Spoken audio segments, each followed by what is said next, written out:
Kanpur metro project में काम कर रही तुर्की की कंपनी गुलेरमक पर बड़ा फर्जीवाड़ा का आरोप लगा है, जहां ठेकेदारों का कहना है कि कंपनी ने करीब 80 करोड़ रुपए का भुगतान रोक दिया है और अब ऑफिस पर ताला लटका मिला है। ऑफिस में तैनात गार्डों की सैलरी तक बाकी है। वहीं पीड़ित ठेकेदारों का कहना है कि कंपनी के अधिकारी फोन तक नहीं रिसीव कर रहे हैं, जिसको लेकर उन्होंने डीएम को शिकायती पत्र देकर कार्रवाई की मांग की है। बता दें कि गुलेरमक और उसकी सहयोगी सेम इंडिया को मेट्रो के दूसरे फेज में चुन्नीगंज, बड़ा चौराहा, नवीन मार्केट और नयागंज के भूमिगत स्टेशनों के निर्माण का काम दिया गया था, जिसका काम अब पूरा हो चुका है और 30 मई को पीएम मोदी इसका उद्घाटन करने वाले हैं। ऑपरेशन सिंदूर के बाद तुर्की का विरोध पूरे भारत में जोरों शोरों से किया गया। इसके बाद कानपुर के 4 भूमिगत मेट्रो स्टेशन है, जिनका निर्माण कार्य की जिम्मेदारी तुर्की की एक कंपनी है उसको दी गई थी। और इसके बाद आज एक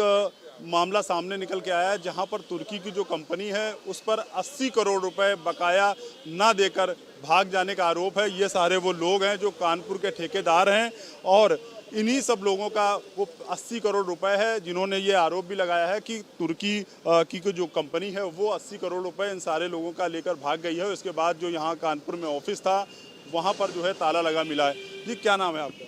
विनोद गुप्ता। क्या पूरा मामला है, किस तरीके से आपको जानकारी हुई? जो कंपनी है, क्या भुगतान था आपका? हम लोग जेसीबी डंपर इनको हायरिंग पे दिए हुए थे और 6 महीने हो गए लमसम हमको पेमेंट नहीं हुई है। और काफ़ी जब से पाकिस्तान हिंदुस्तान का युद्ध हुआ तो टर्की की कंपनी होने के मारे जो प्रधानमंत्री माननीय मोदी जी ने ऑपरेशन सिंदूर का चलाया था, उससे इन लोग भयभीत होकर टर्की कंपनी होने के मारे यहाँ से पूरे लोग ही चले गए। ऑफिस में ताला लगा दिया है, कोई भी रिस्पॉन्सिबिलिटी देने को तैयार नहीं है। और ऑफिस कैसे आपको जानकारी मिली थी? आपने फोन अधिकारी ये जो है उनको लगाया, किस तरीके से आपको जानकारी मिली? हम लोग ऑफिस गए तो वहाँ पे हम लोग को ताला डला हुआ मिला। इसके बाद हमने उच्च अधिकारी को, जितने भी है डीपीएम है, पीएम है, प्रोजेक्ट मैनेजर, सबको फ़ोन किया। सारे लोगों ने फ़ोन उठाना बंद कर दिया। फिर यूपीएमआरसी के अधिकारियों को हमने फ़ोन किया तो उन्होंने साफ जवाब दे दिया कि आप मेरे कॉन्ट्रैक्टर नहीं थे, आप गुलमर्ग के कॉन्ट्रैक्टर थे, गुलमर्ग से बात करिए आप।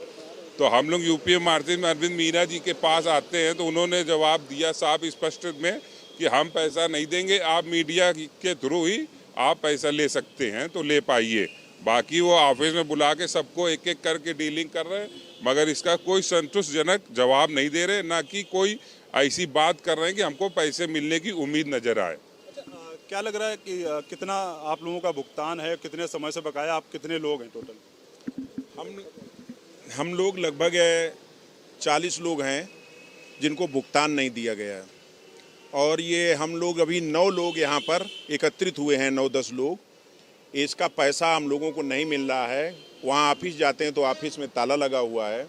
इसके बाद वहाँ किसी से फ़ोन करते हैं, अधिकारियों से बात करते हैं तो पता चलता है कि वो कंपनी चली गई हुई है, क्योंकि जब से ये हिंदुस्तान और पाकिस्तान का युद्ध हुआ उस समय से ये लोग यहाँ से छोड़ के भाग गए हैं और ये कंपनी हम लोगों का पैसा लेके भागने वाली है। हम लोग परेशान हैं, हमारे वर्कर भूखों मर रहे हुए हैं, वर्कों का खाना नहीं चल पा रहा है। मैं अधिकारियों से कहते कहते थक गया हूँ, कोई अधिकारी संतोषजनक जवाब नहीं देता है। यूपीएमआरसी आते हैं तो वो टहला देते हैं, वो कहते हैं 10 दिन में पेमेंट हो जाएगा, दूसरी बार आओ तो फिर 10 दिन में हो जाएगा, लेकिन हो कुछ नहीं रहा है। हम लोग बहुत परेशान हैं। आज आप लोगों के द्वारा जिलाधिकारी को भी मुलाकात की गई थी और ज्ञापन दिया गया था, वहाँ से क्या आश्वासन आप लोगों को मिला? जिलाधिकारी द्वारा जो हम लोगों ने ज्ञापन दिया था वहाँ से ये आश्वासन मिला कि आगे की कार्रवाई की जाएगी, आगे की कार्रवाई की जाएगी, लेकिन आगे की कार्रवाई क्या की जाएगी हम लोगों को कोई संतुष्ट जवाब नहीं मिला। अच्छा, यूपीएमआरसी से के जो जिम्मेदार अधिकारी उनसे आपने अभी मुलाकात की है, उन्होंने क्या आश्वासन दिया, कैसे संतुष्ट हैं? यूपीएमआरसी के मीणा जी जो यहाँ पर पीडी हैं उनसे अभी मिला और उनसे बातचीत हुई तो उन्होंने यही बताया कि ऑफिस उनसे मेरी बात चल रही है और पैसा मिलेगा। इसके पहले भी मैं जब आया था तब भी उन्होंने यही जवाब दिया था। तो मैंने अभी उनसे कहा भी कि सर आपने इसके पहले मुझे जवाब दिया था कि 10 दिन में मिल जाएगा, वो तो अभी मिला नहीं। तो हम लोग तो परेशान हैं, तो हम लोगों को कुछ ना कुछ तो करना पड़ेगा, क्योंकि हमारे परिवार है, घर परिवार है, खर्चे हैं, तो कहाँ से आएंगे?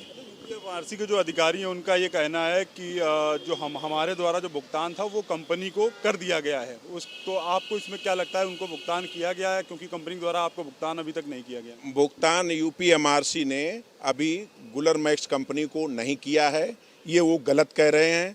और उसका भुगतान अभी 100 करोड़ रुपए लगभग जो सुनने को आ रहा है कि 100 करोड़ का रुपया अभी बाकी है, गुलर मैक्स कंपनी को नहीं दिया है।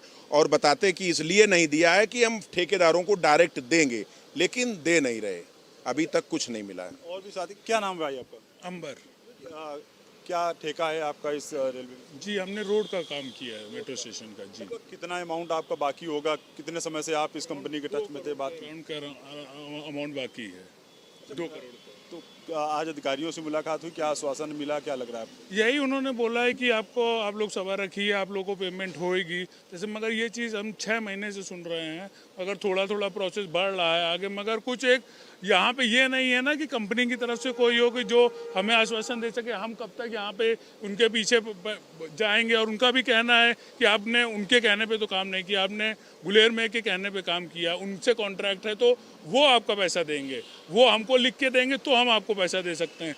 मगर उनकी तरफ से जब कोई सुनने के लिए नहीं है तो हम अपनी गुहार किसके पास लगाएं, कहाँ लगाए जाके? क्या लग रहा है ऑपरेशन सिंदूर चला जिस तरीके से, उसके बाद जो उसका बाइकाट किया जाने लगा तुर्की को, तो इसके बाद इस तरीके की जो घटना हुई, क्या लग रहा है ये ऑपरेशन सिंदूर के बाद का जो असर है वो ये लग रहा है कि उस कारण वो लोग यहाँ से भाग गए, या कुछ और समझ में आ रहा है?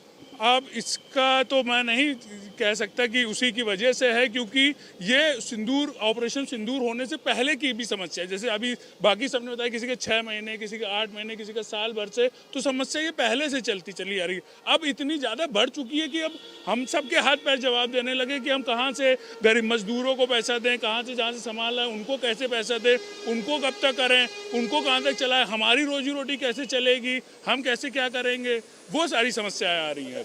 क्या लगता है यहाँ से जो आश्वासन आपको मिला है, इसके बाद जिलाधिकारी से आप लोगों ने मुलाकात की है, अगर आपकी जो मांग है या जो आपका पैसा वो नहीं मिलता है तो अगला स्टेप आपका क्या होगा? किस तरीके आप अपनी कार्रवाई आगे करेंगे? अब आखिरी आप ही लोगों का सहारा है हम लोगों के पास कि आप लोग हमारी बात जहाँ तक पहुँचा पाएंगे वहीं तक है। हम लोग भी और क्या कर सकते हैं, कुछ यही प्रदर्शन ही कर सकते हैं, इसके अलावा हमारे हाथ में भी क्या है?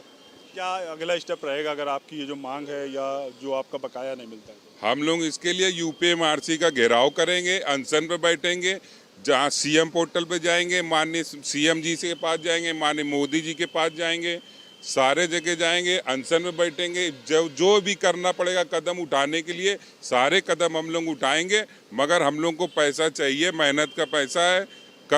एक एक रुपये हम लोग जोड़ के दिन रात काम करके काम किया हम लोग ने, बाहर के लोगों को पैसा देना है, तो इसलिए सारे कदम हम लोग इसलिए उठाएंगे।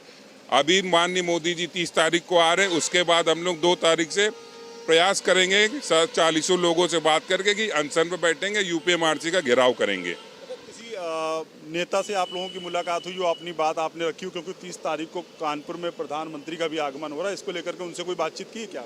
अभी तक हम लोगों ने किसी भी नेता से मुलाकात नहीं किया है। अभी हम लोगों ने पर्सनली विजिट किए, सबसे मुलाकात किया हुआ है, यूपीएमआरसी से बात किया हुआ है, हमने गुलेरमर से बात किया हुआ है। हम लोग अपने पहली बात को मतलब सौम्यता से बात कर रहे हैं कि पहले हमारी बात ऐसे बन जाए जिससे हमें पेमेंट मिल जाए और मसला मेरा हल हो जाए। हम लोग, मैं श्री बालाजी इंटरप्राइजेस से श्री प्रकाश चौधरी हूँ, मेरा बाकी 21,50,000 मेरा बाकी है। और इसके लिए मैंने एक लेटर देखिए, मैंने उनको पहले भी मीना जी को दे रखा हुआ है, ये लेटर दे रखा हुआ है, और इनको दे करके मैंने इस तारीख को उनको दिया था, उन्होंने मेरे इस लेटर रख लिया, लेकिन उसका कोई प्रॉपर रिप्लाई नहीं दिया। और जिसकी वजह से क्या होता है कि हमारे जेसीबी और ऑपरेटर हैं, हमारे लोगों का जो पेमेंट है वो सारा इशू फंसा हुआ है, हम उसको हल नहीं कर पा रहे हैं।